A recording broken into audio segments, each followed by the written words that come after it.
বাসায় বসে কিভাবে পারফেক্ট রসমালাই তৈরি করলাম সেই ভিডিওটাই শেয়ার করব আপনাদের সাথে। হ্যালো এভরিওয়ান, আসসালামু আলাইকুম।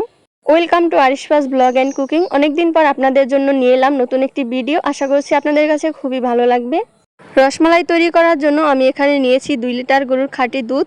ভালোভাবে বলক চলে আসলে তখন আমি দিয়ে দিচ্ছি ভিনেগারের সাথে পানি মিক্স করে 1 কাপ পরিমাণের মতো। এই তো আমার ছানাটা তৈরি হয়ে গিয়েছে খুব ভালোভাবেই।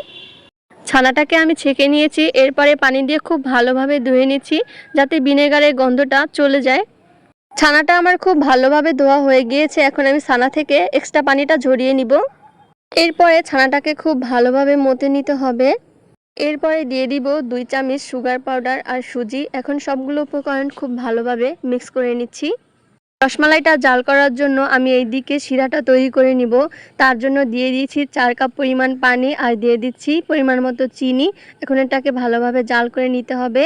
আম্মু আবার এইদিকে ছানাটা দিয়ে বলের মতো বানিয়ে নিচ্ছিল। এই তো সবগুলো তৈরি করা হয়ে গিয়েছে। এখন আমি যেই শিরাটা তৈরি করেছিলাম সেটার মধ্যে দিয়ে দিচ্ছি ছানার বলগুলো।